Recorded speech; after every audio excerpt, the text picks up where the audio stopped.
Welcome to Mental Health Dumpster Fire. My name is Courtney Laver, LCSW. My name is Jess Miller, art therapist. We are therapists with opinions on various topics, and we are here to share them with you.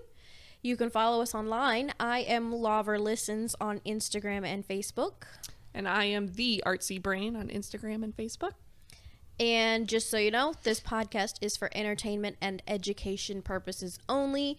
It is not a replacement for therapy, and we cannot give you specific advice or clinical services via this podcast or our social media. And with that out of the way, let's go ahead and get started. How you doing? Hey, I'm pretty good. How are you doing? I'm okay.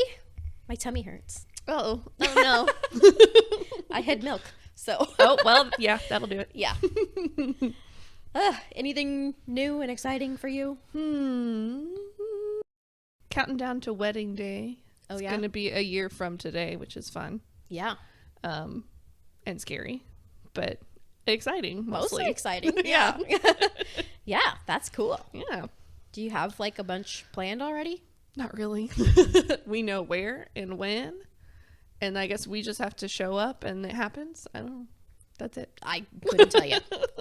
Have never planned a wedding, but that sounds right. It's just going to be a big party. It's fine. Yeah. That's the best part. Yes. Yeah. 100%. Okay, cool. Yeah, I don't have anything going on. My cats had fleas. Oh, yeah. Poor babies. Hopefully they don't have fleas anymore. Yeah. But life. Yeah. It's summertime. Yes, as soon as it gets warm and like when it starts to get a little rainy again too. That seems to be when it's the worst. Yeah, I think they got them at the vet because they don't go outside. Yeah. So they go to the vet and they come back with fleas. Yeah. That sucks. yeah. Dang. So now I know to give them some little prevention stuff Yeah, before they go to the vet. So they don't bring it home. Yeah, because I've never had to deal with that before, but now I have, and I'm an expert on bathing cats now. Aww. Poor babies. Yeah. They're kind of funny though when they're like soaping wet. Oh my gosh, yeah, they're so small. They're so little. Little wet Pathetic. rats. Yeah. Yeah, it was traumatic for them, but they're fine. Yeah, they're fine. They feel better now too because there's no more fleas. Yes, and they got their little treats, and they got to cuddle They in got a little babied. towel. Yeah, Yeah, they're fine. yeah, they're okay. Alrighty. So I have a couple of "Am I the Asshole?" Okay. posts from Reddit, and then I was talking with some people about what are some questions that you have about like your first time going to therapy. Like, what are some of the things that you're like wondering about, but you're kind of scared to ask your therapist because they're a complete stranger. Mm-hmm. I thought we could answer some of those questions too. I like it. So which should we start with first? I'm excited for the Reddit posts. Okay. Let's start with those. I have a couple. Some of them are longer than others because Okay. some people give like a lot of context and some people don't, which is fine. Am I the asshole for not waking my daughter up in the morning? I am the mother of a 15-year-old daughter who always had trouble waking up in the morning. So I've always been waking her up basically all her life. I never had an issue with that as I am a morning person and have my own routine. But waking her up is getting harder and harder as sometimes it takes me more than an hour to wake her up. She keeps telling me to give her 10 minutes and only wakes up when she absolutely has to. She used to play tennis before school, but she stopped because she says she wants to sleep more. I let the tennis classes go, but now she's also missing her bus and I have to drive her. On top of that, she gets very angry when she wakes up and is smashing doors and is just very angry and moody attitude in the morning. The rest of the day she's fine, but the 15-20 minutes after waking up, it's hard to be around her. I have told her so many times to stop with the attitude, but she dismisses me, saying she's just not a morning person. Last Friday, I told her I will not be waking her up anymore. I made this threat before, but never followed through out of concern of her missing school. But today, I actually followed through, and surprise, surprise, she missed school. And now she has shut herself in her room. Other than the morning stuff, she's a really good kid. We have a very good relationship, but am I the asshole? How should I handle this? And she is a single mom. Well, yes, I have thoughts. All right, tell me. So, first of all,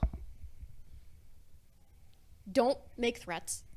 Well, if you come up with a consequence and you feel like, okay, this is going to work, and then you tell your kid this is going to be the consequence, but then you don't do that consequence, you're teaching them that they're not going to have consequences. Mm-hmm. Because you didn't follow through on what you said you were going to do. Yeah. I mean, even extreme consequences, even extreme threats like I'm going to hit you or you're going to be grounded for a year. Like, if you don't follow through on that, they're going to be like, okay, well, then you're not going to follow through on taking my iPad for a day. Right. So it's not going to teach them not to do what they're doing. Kids don't respond to threats because if you don't follow through, it's not concrete. Yeah. The other thing is, attitude is really a big deal for a lot of parents. Attitude with like asterisks around it. Attitude. Yeah. And I understand it. And I understand wanting to be respected, especially if you feel like you are being respectful to your child. However, is that the battle that you want to pick in this moment? If the goal is to get her to school, yeah, is arguing with her about her attitude going to get her to school? Or is it going to delay things even more because you're telling her to try slamming the door again or don't talk to me that way, and now you're arguing about that? Right. We're still not getting on the school bus. Yeah. The problem is still there. Yeah. So the issue is getting up out of bed and getting to school on time. The attitude is a separate thing, especially if the attitude is only there in the morning. Yeah, that's doesn't really scream an attitude problem to me. That's just like, yeah, she's a teenager and they need a lot more sleep than most people do. So yeah, she's probably tired and cranky. Yeah, and she said they have a great relationship otherwise. Yeah. So I'm guessing she doesn't usually have a disrespectful attitude. It's only when she's tired and feels rushed and is being yelled at because she has an attitude and is being rushed. She's tired and overwhelmed and there's a lot going on and she just woke up. She just woke up. Yeah. Yeah. And as someone who is also not a morning person, do not talk to me. Yeah, same. Don't do it. And don't rush me. Because that will not end well. No. I would like your opinion, but I like the consequence of if you can't get yourself up for school and me waking you up is not helping, figure it out. Yeah. I like a conversation before that's going to happen. Oh, yeah. To say, like, she says it was a threat, like, I'm not going to wake you up, but like an honest conversation of, when I try to wake you up, it does not work. You keep asking for 10 minutes. You do not get out of bed. So I think I'm going to stop waking you up, and I'm going to trust that you're going to get yourself to school. I'm not going to drive you. The bus comes at this time, and you know that. So, and you're 15 years old. So in 3 years, presumably, or whatever, however long it's going to take for you to go out on your own and get your own job and stuff, you're going to need to figure out a way to get there. Yeah. So I'm not going to be around forever to help you get places and drive you places. So you're going to figure it out. What are you going to do? Like, I would come up with a plan ahead of time with her of, okay, so you need to be up at this time. How many alarms do you need to set so that you can get yourself up? Yeah. If you do need help from me, what kind of help do you want? Because right now, me continually coming into your room and saying get up is not helping. Doing nothing, right? So if you need something from me, what is it? Help her come up with the plan, and then let her do the plan. Yeah. And then if it doesn't work for a couple days, then you can sit down and be like, all right, well, you missed the bus for 2 days. And that didn't work. So you need to adjust your plan. What are you going to do? Yeah. Yeah. Yeah. Instead of just kind of throwing her out there. I mean, it is still kind of throwing her out there, because you're just going to say, okay, you have a plan, do it. But yeah, I like not waking to get up. I mean, like, yeah, you're 15 I think years that's old, figure it fair. out. Especially, with this situation where this has been going on for a while and they've like tried other things and it hasn't worked, then yeah, like I get it, just being like, okay, I'm not doing it anymore. I like the idea of having like a plan set up of like, hey, I'm not gonna wake you up anymore, but this is when your first alarm goes off and you get like 3 snooze chances, and this is when your bus leaves, and I'm gonna like write this on a piece of paper and put it on your door or whatever so you can see it, so you know what's gonna happen.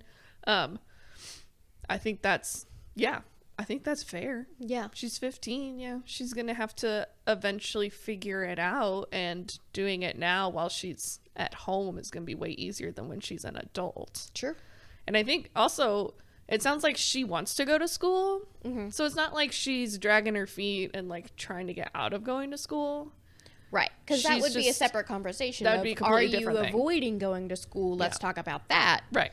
Versus it's just really hard for you to get up in the morning because some of these schools start super early. Yes. And like the bus comes, and like here in our city, like the buses go all over the place. So some of the buses come like 2 hours before school starts. That's really early. Yeah. To be up and out and ready to go.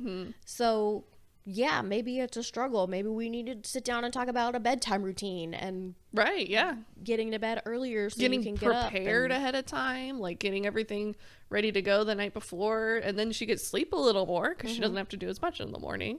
Yeah. That's another thing too.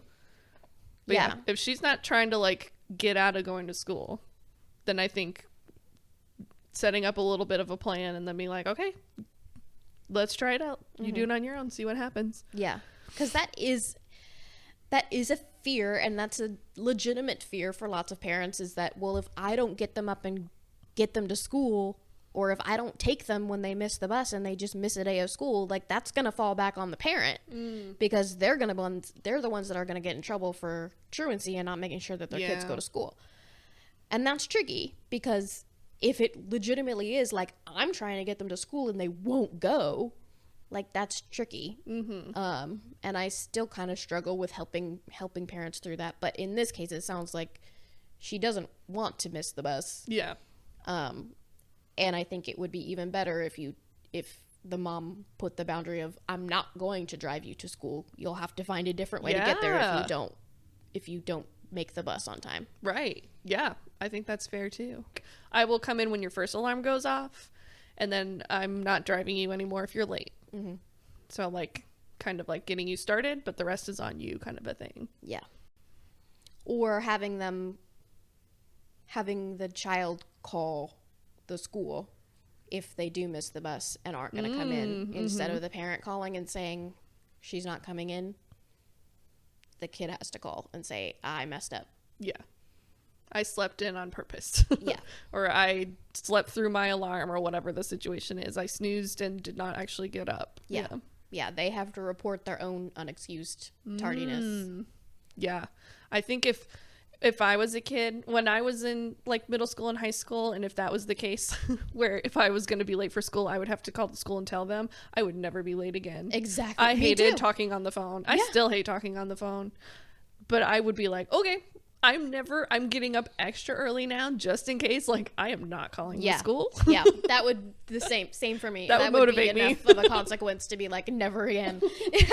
I think that mom's idea was a good idea. I think I would have had a planning conversation ahead of time instead of just saying, I'm not going to do it. Especially because she said that before and then she still helped her. Right. So, yeah.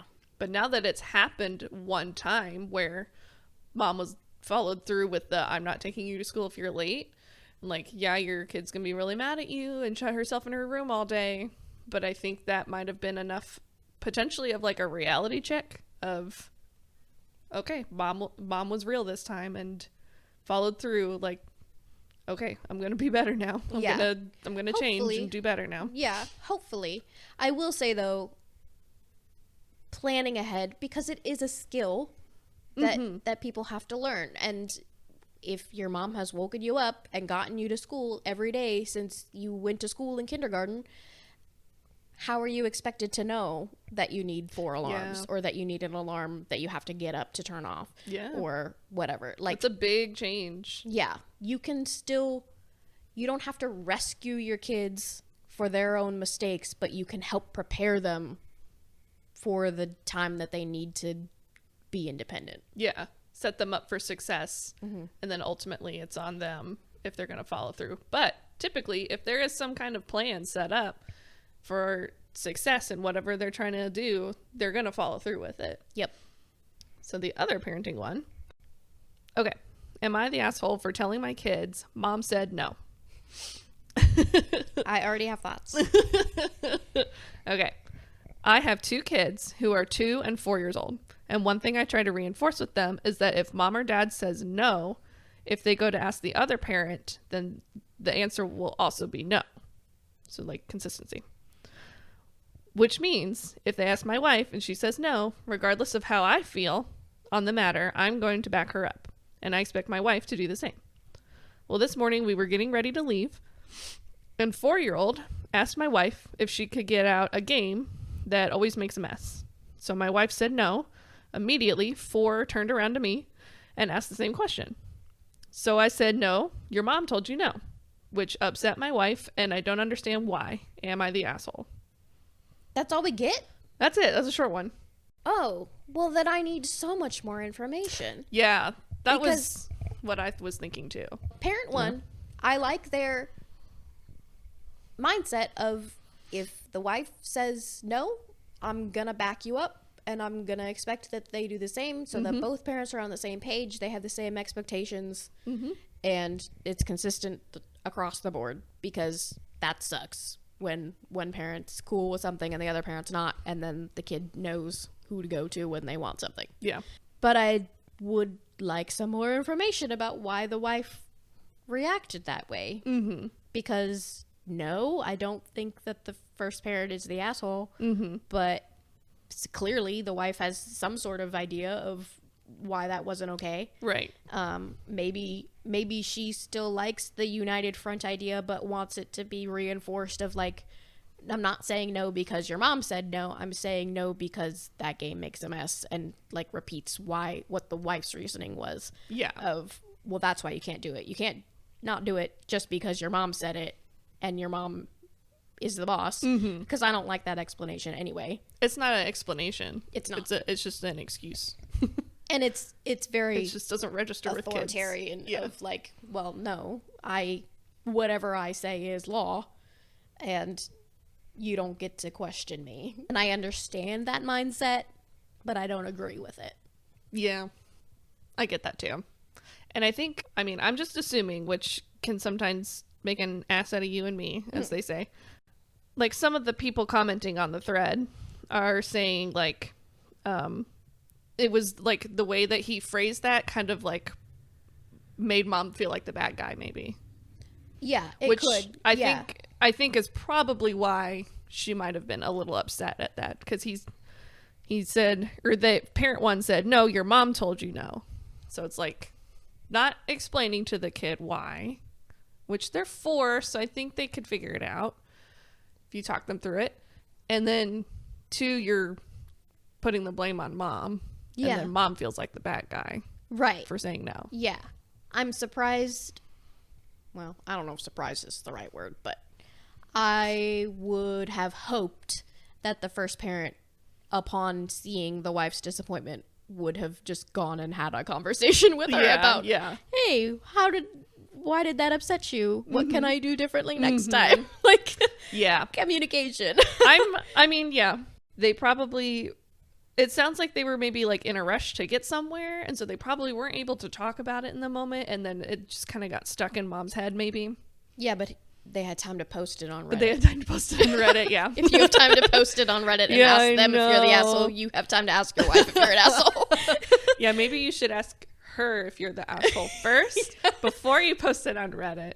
I think that's for everyone who's the am I the asshole on Reddit posts, ask the person that it's about first, maybe, if it's not going to be like a horrible situation, and then ask Reddit. Yeah, if you haven't gotten feedback from someone else first. From the original source. Yeah, definitely do that first. But yeah, that does not have enough information in it for me to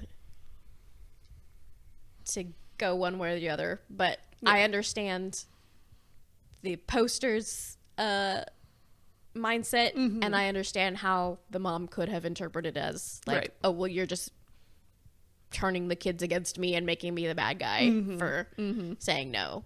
And that's also not the reason they can't, like, the reason you can't get the game out is not because mom's evil and doesn't want you to have fun. Like, Yeah, she's a mean mom that tells you no all the time. Yeah.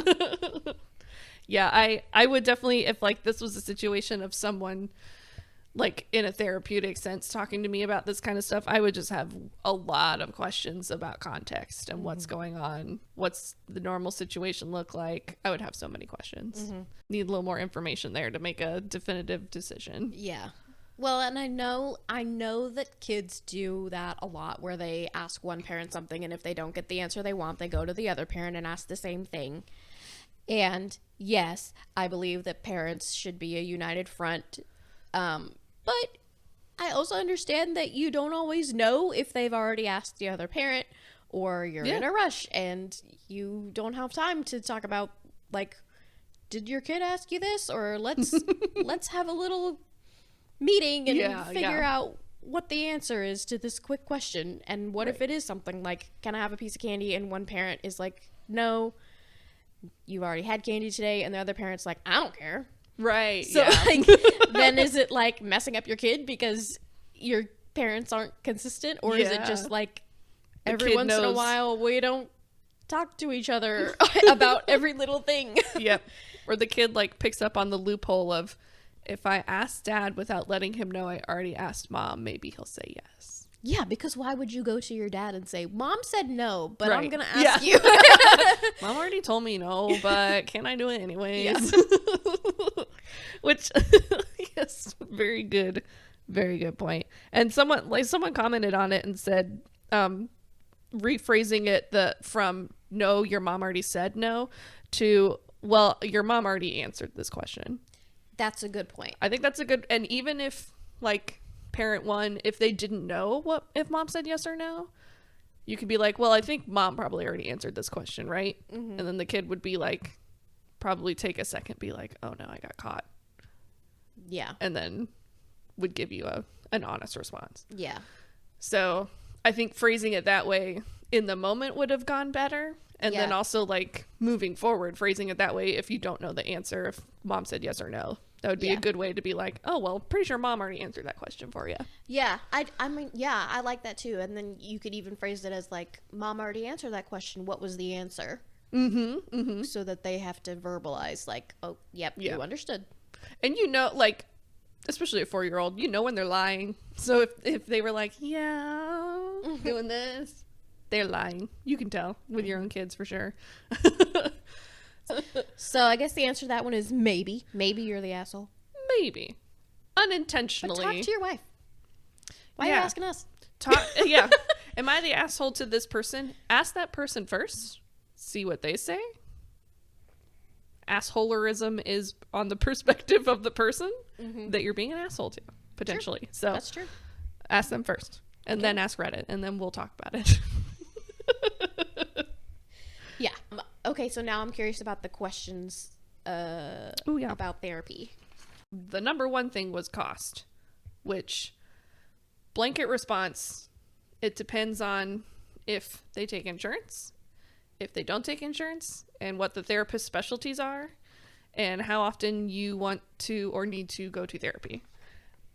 That's a really hard question to just give a general answer to, because it very much depends on those 4 things. So they were just asking how much it costs? Yeah, like how much does therapy typically cost? And it's like, well, it depends on what kind of therapy, what your therapist is certified in, and if they take insurance or they're private pay, where you have to pay out of pocket. It could also depend on where you're going. If it's a person with a private practice, then they might charge a little bit more than somebody who works for like a community mental health. Yes. That are getting paid by the agency instead of by the individual client. Right. Yeah. Yeah. Anything that's going to be with some kind of agency or like government related, that's going to be probably cheaper and take more insurance options. But then someone who is in a more private practice setting is definitely probably going to be out of pocket. It's going to be more, but also is going to be more specialized and certified in potentially like the specifics of why you're going to therapy. Yeah. Right. So if you want a therapist who has specific experience and certifications in what you're looking for, you're going to find them in the more private practice, group practice setting, but they are going to cost more. So Right. it's kind of like, what are you looking for? And then from there you can narrow it down. Yeah. But cost wise, it's kind of all over the place. Yeah. Because it really depends on that stuff. It does depend on that stuff. It also can determine, like, if you see someone at a community mental health place, they might have more clients, so that might affect their availability, but it also might affect how much, like, preparation they're able to do for your session, because if they have 50 clients that they have to see every week, like, they're not going to have a whole lot of time to prep for your session. Right. Whereas depending on how many clients, like a private practice person can choose how many clients they want and what their schedule is, so they can decide to have fewer clients if they want to and devote more time to each individual person. Right. Yeah. Of like outside of session time, the other stuff that you're doing for them. Yeah. Yeah. 100%. Is there anything I need to bring or do before the first session? Sometimes. If it's court-ordered therapy, you'll need to bring court orders. There's probably intake paperwork, like at a doctor's office, where you're consenting to have treatment. You might get some policies about fees and no-shows and things like that you have to look over and sign. They might email that to you beforehand, or they might give it to you at your first session and talk about it there. The first thing I thought of was like the paperwork involved. For the most part, like at the intake and even before the intake session, your therapist will send you, like, usually digitally or in like a packet, just like all the stuff you need to go over and like sign, and it's all the like consent to treat. Sometimes there'll be something about like the fees and how they work. There'll be something about the Privacy like practices. the policies and procedure kind of things, and just stuff like that I'm sure you might read it or you might not. Really depends, but that's the kind of stuff they're going to give you before that first like session. And then the intake, if you haven't done it, then you might do it like in person at the intake. Kind of depends on where you're going and who you're seeing, but I think that's kind of like standard how it happens. In terms of like other stuff of like what to bring or do before the first session, I would recommend like making sure that you eat something before you come so you don't get hungry. Bring a water bottle. A lot of places will have like water and stuff, like if you get thirsty, but bring a water bottle. A lot of talking will make you thirsty. I also like don't care if my clients bring snacks with them. I'm like, that's fine, you can have a snack, I don't care. I might get hungry too. I'm not gonna eat, but you can have a snack if you want to, that's fine. Sometimes therapy offices will be like really cold, so bring a hoodie, or a blanket. See, my room is really hot, so I'm like, I need a fan in here or something. I need a space heater. Yeah. Dang, that is very It's cold. It's cold. Wow. Yeah, like bring a hoodie, wear comfortable clothes, like, because we want you to be comfortable, sit on a couch and that kind of thing. You don't have to dress up for therapy. However, I do take a mental status inventory, so yeah. if you come in stained pajamas, I'm gonna mentally note that as possibly a reason why you're coming to therapy. Yes. Yeah, like if you come in, especially like at the intake or something, one of those first sessions, and you're kind of like disheveled, like dirty jammies on, maybe haven't showered in a couple of days, we're going to take notice of it. It's not that it's unacceptable. We're just going to note that and be like, if that's where your mental state is and that's where you need to come in, then we're cool. But I'm going to note it as something to improve over time, hopefully. Yeah, especially because that kind of a thing could indicate like depression, being depressed, depressed mood. So we definitely would like take note of that kind of a thing. But also, you don't have to come in dressed like you're doing a job interview either. If that's where you're comfortable and you want to do that, that's totally fine. But you don't have to. You don't have to dress up nice. I don't dress up super nice as a therapist for my sessions. I usually dress like a teacher, basically. Sometimes jeans and a t-shirt. Yeah, well, we're sitting on the floor, so yeah, we sit on the floor a lot at our jobs. Yeah. So with kids, and then I've always got paint on me or something too, so I never wear anything fancy. Yeah. I want people to be comfortable as possible to talk to a stranger about your deep dark secrets and fears. So if that means you wear your favorite hoodie and your comfy little Ugg boots or whatever, I don't really care. Just be comfortable and like that kind of a thing. So, I mean, I would say the other things, so sometimes, so when I work with kids, sometimes they will be coming to me following an evaluation. So like if they just got a psychological evaluation and they were diagnosed with ADHD, I do want a copy of that for their file. And so that I can look at it and see like what specific things they found. So if there's anything like that, mental health related, that you could bring a copy, that would be awesome. And then sometimes it's helpful to make a list and like write down a list either on your phone or on a piece of paper of the major things that you want to accomplish in therapy. So your specific goals for yourself, how long those problems have been happening, what kinds of things you would like to see differently, questions that you have for the therapist so you don't forget. You're allowed to write those down and bring that so that you can keep yourself on track, because I know a lot of times I'll get into places and I'll be like, okay, well, these are the things I want to focus on, but then they ask a question about something else and now we're talking about something else and I've forgotten the whole reason I'm there. So it's okay to bring a list of things that you want to make sure you touch on to keep your therapist on track. Yes. Well, then we don't know what's the most important to you. So if you say something about your dad, we're going to talk about it. When we pick up on that as a thing that might be important, but it's not actually that important to you, I don't know that unless you tell me. So if you need to refocus me, go for it. Right. Don't feel like, well, she knows better than me, because I don't. It's your life. Yeah. I'm not inside your head. I don't know literally what's going on in there. Yeah. Especially at the intake. Yeah, I like the idea of having like a little like notebook or something that you can like, before you go in, kind of write out questions or like things that you want to talk about, and then even after that, for in future sessions, having like keeping up with a little notebook of like jotting down stuff as it pops up so you don't forget. Yeah, that's a good idea. Because I do that with my own therapy when I go to see a therapist. I have like a little notebook of like, this happened on Tuesday and it made me feel this way and I didn't like it. So that I don't forget.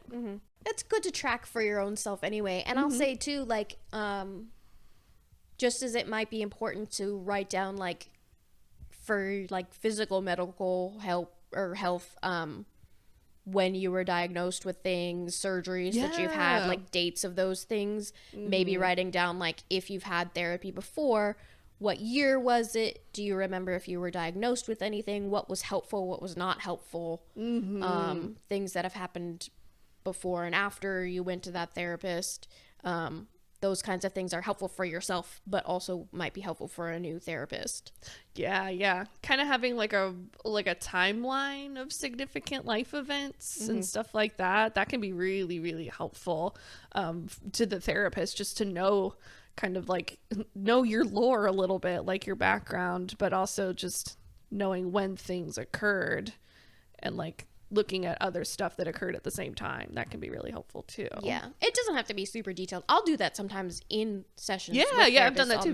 I'll make a timeline, or I'll do a genogram, family tree kind of thing. Yeah, just in general, knowing your history and bringing any questions that you have for the therapist about therapy or about the specific therapist. I don't mind if people ask me, because I feel like I sometimes feel awkward when people come in and I have to ask them a million questions about themselves and get really personal and know everything about them, and then like I don't offer them any information about myself, which, you know, is appropriate because that's not the relationship that we have. We're not friends who are going to know everything about each other. Right. But if you have questions about my experience or where I come from or things like that, or just general, like, are you into the same thing that I'm into? Yeah, that would be really helpful because I make a lot of wrestling analogies. I don't know. Then you're allowed to ask, and if it's something that I don't feel is relevant, I will tell you, like, that's kind of crossing a line, but I appreciate your curiosity. Yeah. And I think especially with kids, like, they're, you know, their parents are telling the therapist all the stuff that's going on in the kid's life, and then so the kid's just kind of sitting there, and either they're there or they know either they're whatever. It's uncomfortable to talk to a stranger about all that stuff, especially as a kid. So then kind of being like, do you have any questions about me? Of like, what's my favorite color? Or do you want to know if I have pets? Stuff like that. I think really can help with like kids that are nervous about being in therapy, and like asking them about their own favorite like TV shows and stuff like that too. Yeah. Some kids will just readily tell you everything, which is great. But there are some kids who like are uncomfortable, and so kind of offering up something like a little more non-threatening, something a little less pressure, is really good to do as well. I always like asking kids, like, what's your favorite animal? If you could be an animal, what would you be? And like, I'm not psychoanalyzing you. I just want to know because animals are cool. Oh yeah. Yeah. That's always my first session with a kid is we play a game and I take out my list of questions, and some of them are like, tell me about your dad, and some of them are like, if you could go on a vacation, where would you go? Yes, there's like a mix of stuff in there. Just trying to keep and then I let them do the same. So I'll say, like, Yes. every time we land on this kind of space, one of us is asking the other one a question, so they can choose to ask me questions as well. And it's always interesting, like, which questions they choose to ask me. Yeah it is. Kids are funny. They ask some funny questions. There was a question of like the specific paperwork that's involved. We kind of talked about that already. Yeah, and it can vary depending on where you go. If you go to an agency, if you're seeing an intern, they might have extra paperwork to say like, we need to either record your session or just knowledge that they will be discussing your case with their supervisor. So you're kind of consenting to confidentiality with both your intern therapist and their supervisor. HIPAA is a thing for therapists as well, because your mental health is just as important as your physical health. Yes. Read through it, but it is a lot, especially I feel like private practices have a lot of like the agreement is usually pretty hefty.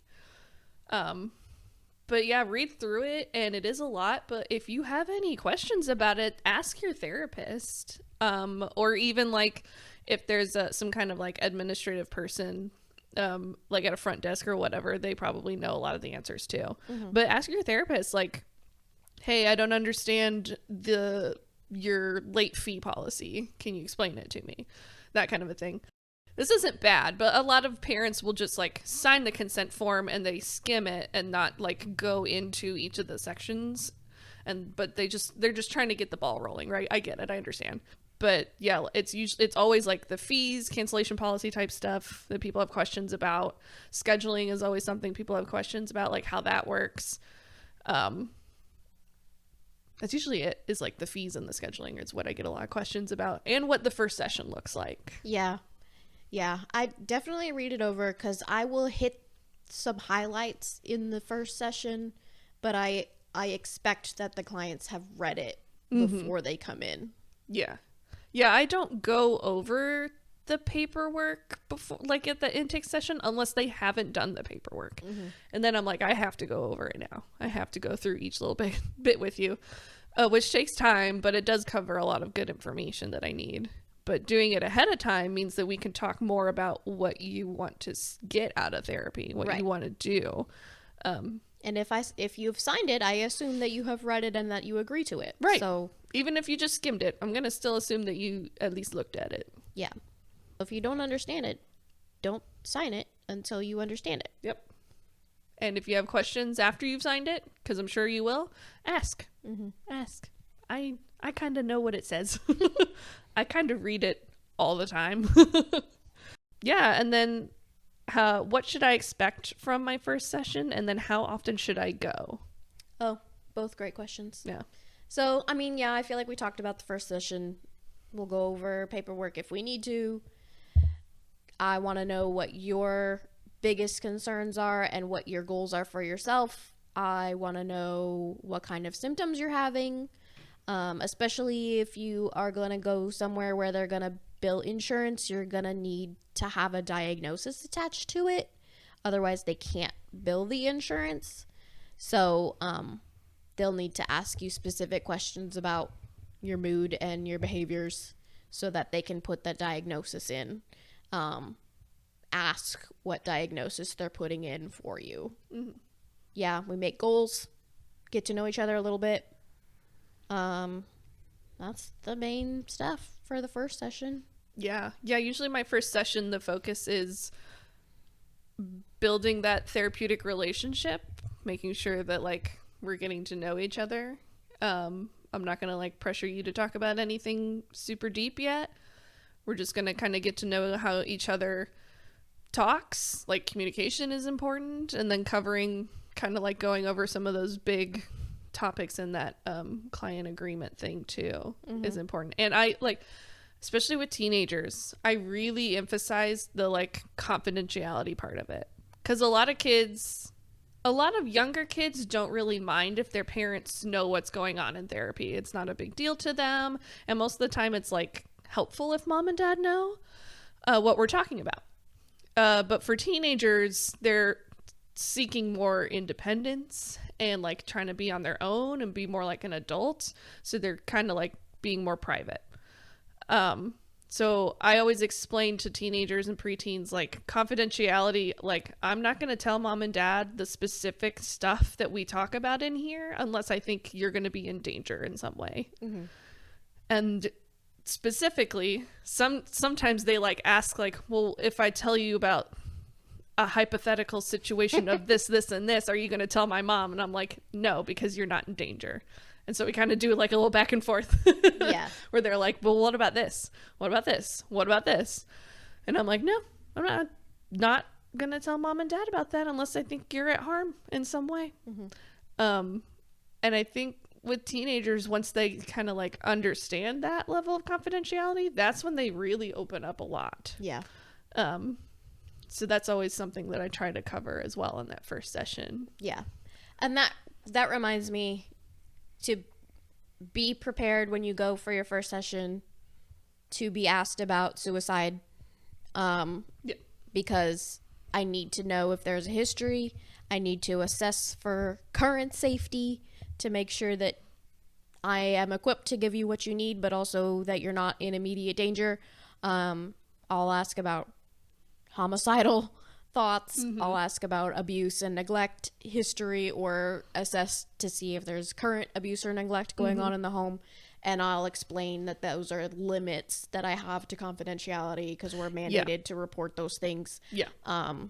So if you have a history of suicidal thoughts or behaviors, know that we're going to ask about that, and that we'll probably keep asking about that in future sessions. If you don't, just be aware that, like, I'm not asking you if you have suicidal thoughts because I think you're suicidal. I'm making sure that you don't.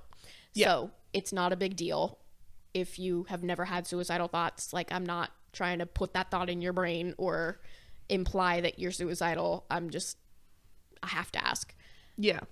To assess for safety. Yes, we have to, for safety reasons, we have to really check and double check with you. It's part of, like, being honest with your therapist too. That's for your safety, and not just for us to know what's going on, but ultimately it's for your own safety and your own mental well-being and physical well-being too. Yeah. Oh, and then they asked how often. So it depends. You can set your own schedule. It depends on how much your therapist charges and your budget. It depends on how intense you want your therapy to be. I've had clients who have come multiple times a week, and I have clients who come once a month. So, and you can always change. So if you start off coming weekly and then you start feeling better, you can spread them out to every 3 weeks if you want to. I let my people schedule multiple appointments in advance if they want to have a recurring time that they want to come every 2 weeks on Tuesdays at 3:00. Cool. I'll put you in there. And then I've got some people who are just schedule at the end of the session, and they decide how far out they want to go in the moment. Yeah. So it depends. You get to choose. Sometimes I will make recommendations. Like if I've got a really, really depressed teenager, I will tell them like, I want to see you weekly. For a while. But for the most part, I mean, even if I say like, I want to see you weekly, they could still say, well, I can't afford that, so we're not doing that. So and with kids, I always recommend to try and schedule like 3 or 4 weekly in a row sessions at first, just to like build up some consistency in that therapeutic relationship. But with the big BUT, that I understand that like scheduling is really hard, especially during the school year, and like after school activities, and summer break is always hard. And with the like fees and paying it, that might not be doable for someone's budget. And so I understand if you can't do it every week. I always recommend we can try and do like 3 weeks in a row, just to see how it goes. And then after that, definitely we can readjust if we need to. But I'm also not like hard set on that either. If that's not doable, then it's not doable, and I'm going to be flexible to what you need and what you can do. With kids, I definitely wouldn't recommend starting out at once a month, even if the problem is not major, just because I'm going to need to get to know your kid, and they're going to want to get to know me, and it's going to be weird to come to a stranger once a month and sometimes be expected to talk about things. Sometimes if you have a kid, that's going to therapy and they just do once a month, they come see me once a month, but they haven't had that like 4 weeks in a row to like actually build that relationship, they'll like forget my name or forget why they're there. A lot can happen in a month in a kid's life with school and everything else, so that also can happen. Having some frequent consistency of sessions before adjusting it like that is really helpful with stuff like that too. Most kids forget my name. Even if they come weekly, they forget. I've had kids that I've seen for months, and they're like, what's your name again? I'm like, well, I'm glad you feel comfortable coming here, even if you don't remember who I am. I mean, and it makes sense, because when kids come and see us for therapy, like it's kind of like the All About Them show. And we're an adult there to help them. So it makes sense that they're like, oh, I actually don't know your name. That's totally normal. We're starting a new segment as of episode 2 of our recommendation corner. So each week we're gonna give you a recommendation of whatever we feel like might be helpful for people on their mental health journeys, or that we just feel like everybody needs to know about. So my recommendation this week is a TikTok account.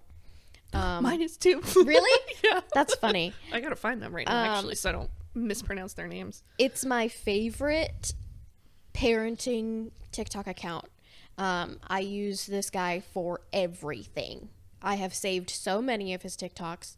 He is very into gentle parenting, but in an assertive way.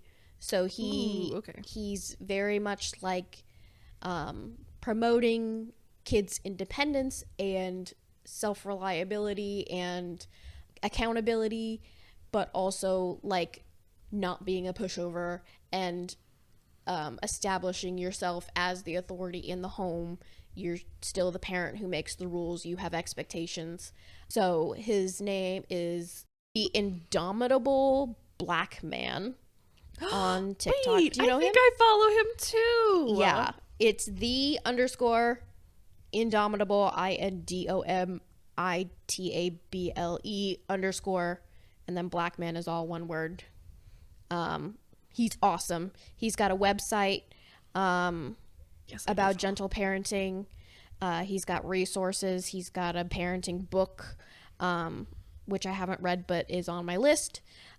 He's awesome. And he teaches middle school, I believe. So he knows his stuff. That's how I found him, so I used to work in schools, and that's how I found him, was like through school related hashtags and stuff like that. And he has some, oh my gosh, he has some really, really great tips and like life experience to back him up on it, and research. He will do like skits, kind of like where he's like pretending to be the adult, and then he has like the captions to be what the child might say.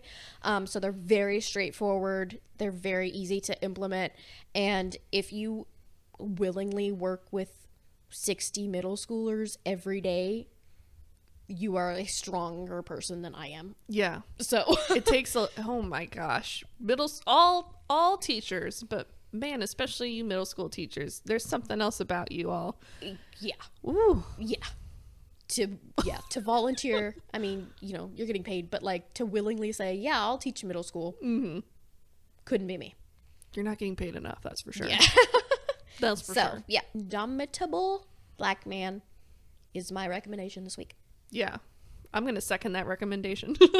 That's great. So mine is also a TikTok account. I think they're also on all other social platforms as well. Their account is called ADHD Love, ADHD_love. I do like them. Yeah, Rich and Rox. They are amazing. Rox has ADHD. Rich is her partner, and they have a son. But their TikToks are all like about neurodivergency, and it's all very affirming language. It's all like strengths-based stuff. So all about like, yes, you have ADHD, but it's not holding you back from anything. If anything, it's giving you an up in other ways. They talk about like real life examples from Rox's life. Rich does some fun videos about like, this is my ADHD wife, that are kind of silly, but they also do a really good job of like being really it's not even positive. It's just like, this is what it's like, and this is what we do about it, and this is how it works for us. They're really, really funny. Just very like quick clips too, very relatable stuff. I really, really enjoy watching their TikTok videos. I believe they have a YouTube and all kinds of other social media, but I mostly watch their TikToks. But they have an app that I haven't used yet, but it's a body doubling app. And so body doubling is essentially where if a person who is neurodivergent, ADHD, that kind of thing, is struggling to complete a task like folding laundry, they have body doubling, is where another person comes in to the same space and either helps them complete the task or just kind of accompanies the person while they're doing the task. They don't necessarily do it for them. They're just kind of there, which I relate to. I do that in my own life. I have to have my partner with me to complete most of my house chores. And sometimes he's just like there, like sitting on the couch while I'm doing whatever, but just the body double there is what's helpful. Yeah. So their app breaks down these tasks into small bits and is essentially a way of body doubling through this app.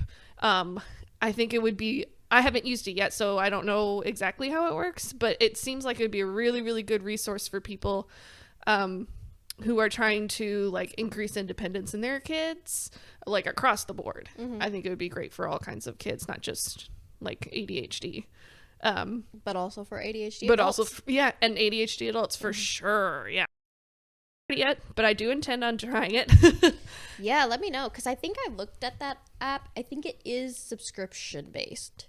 Yeah, I think, and then it was subscription based, and I think also when I went to look at it, it wasn't even out yet, and so I kind of forgot about it. But yeah, it looks really, really cool. But their TikTok is free. Go follow them on TikTok. And they have a book that's coming out in June that I have pre-ordered that is all about their life journey and about it's called Small Talk, I believe. So it's a lot about like the ADHD experience from a person with ADHD, which is great to have a resource like that. Cool. My recommendation this week. Awesome. ADHD_love, Rich and Rocks. All right. Cool. Yeah, while you can still use TikTok, get on there. Oh yeah, while we still have it. Okay. Well, that is all we have for today. Thank you so much for listening or watching, or I mean, I guess if you're watching, you're also listening, hopefully. Reading the captions. Yeah. Please subscribe to our podcast. Tell your friends and family, share it with them, so that we can get some more outreach. And then if there's anything that you specifically want us to go over, contact with us on our social media, or if you're watching this on YouTube, comment on our YouTube video and tell us what you want us to cover, and tell us about a first session you've had with a therapist and how it went, and if there's anything that you would recommend that therapists do in their first session with their clients. Some feedback on what I wish I had said, done, or what I wish my therapist had said, done in my first session. Yeah, that'd be good to know. I hope you have a good week. Bye. Bye.